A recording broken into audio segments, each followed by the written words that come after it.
Hi, Weldon. Thank you very much for joining us today. My pleasure, Phil. Really looking forward to it. Well, allow me to introduce you. Weldon Long is an entrepreneur, author, and speaker who broke a 20-year cycle of prison, poverty, and addiction after experiencing an aha moment in prison. After his release, he built a multi-million-dollar heating and air conditioning business within 36 months. Today, Weldon, who's known to his friends as Wally, is building a second career as an expert in personal development. His new book, The Upside of Fear, has been praised by Stephen Covey and Tony Robbins. It's scheduled for release on September 1st and has already won first place in the New York Book Festival. So thanks again, Wally, for joining us, and I have a few questions for you. You have a fascinating story. Well, let's start with your memoir. What prompted you to write The Upside of Fear? Well, Phil, after I got out of prison the last time in 2003, and people kept telling me as my life began to develop and transform, people started saying that you need to write a book, you need to write a book.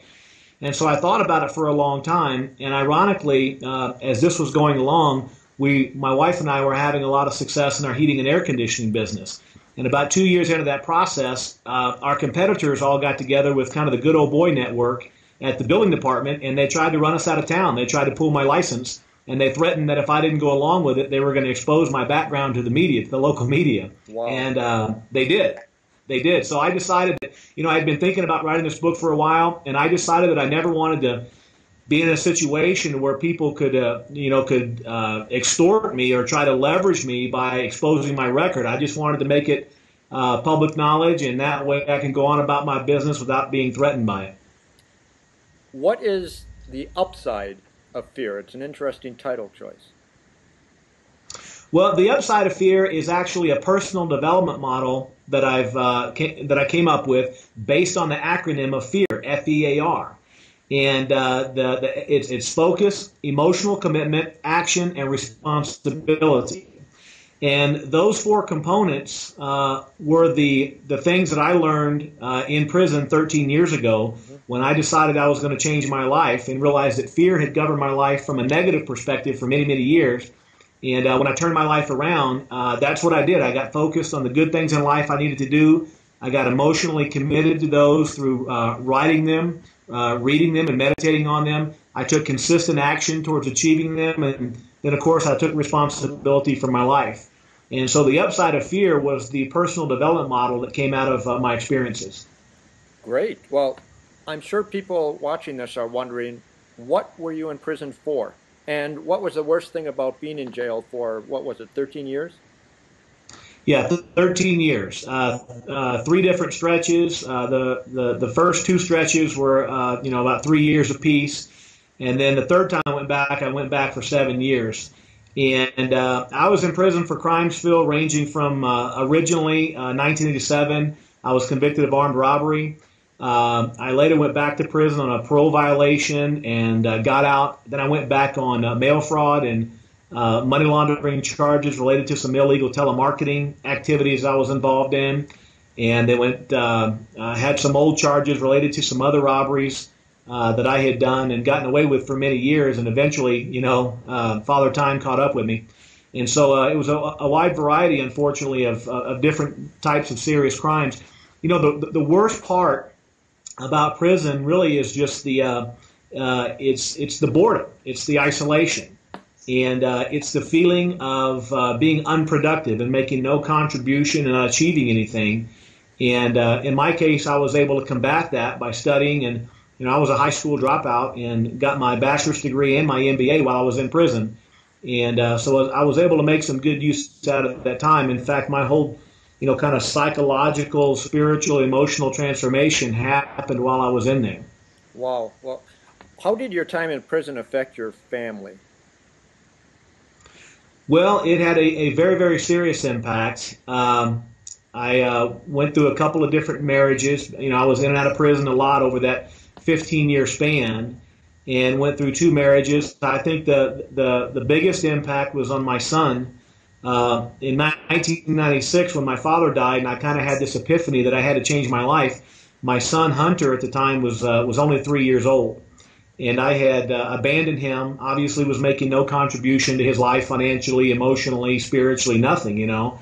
And and then I was gone for those 7 years. I got out when he was 10 years old. So, you know, the biggest impact definitely was on my son growing up through the first, 10 years of his life without a father and, without me there, trying to set a good example for him. In fact, the example I had set obviously was very destructive.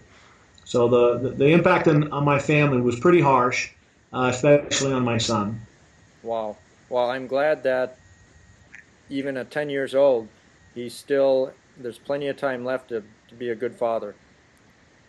Well, and I agree with that. He was when I got out in 2003, he was 10 years old, and he's been with me ever since. And he's 16 years old now. In fact, he's here in the office today. He's out of school, obviously, so he's doing some work around here. So he's 16 years old today. He's a very well-adjusted teenager. He's a very happy kid, very smart kid, loves music, skateboarding, snowboarding.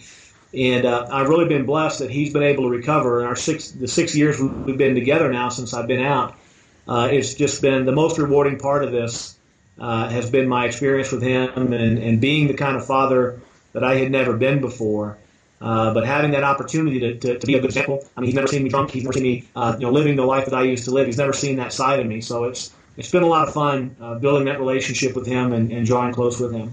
Well, that is perhaps the greatest gift. And speaking of fathers and sons, what was your epiphany in prison? What made you decide to turn your life around? Well, it was a pretty specific date in my life. It was June 10th, 1996. At the time, I was in federal custody, and my father died.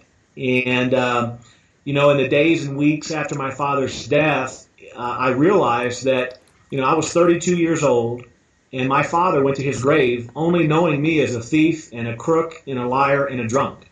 I mean, he never knew me as anything else. And about a week or so before my father died, I had a conversation with him on the telephone, and he said, son, life could be worse. You could be dead. And I thought about that when he said it, and he didn't mean it in a demeaning way, but I thought about how pathetic it was that the nicest thing my father could say about me was that I was alive. I mean, he couldn't say I was a good son or that I was a good father to my son. He couldn't say that I was smart or successful or anything. The nicest thing my father could say to me just before he died is that I was alive. And that was pretty pathetic. That really began to weigh on me. And as I said, at the same time, I had abandoned my own son. He was 3 years old. And I just decided that I was going to make a change in my life. I was a 3-time loser, high school dropout, drug addict, alcoholic, homeless guy. And I just decided I couldn't live my life that way anymore. Wow. Very powerful. When did you know you had really made a permanent change in your life? That's really an interesting question, Phil. I think I went through a number of years in prison as I began to work on myself spiritually, emotionally, and I began to feel some significant differences in the years following that. I don't think I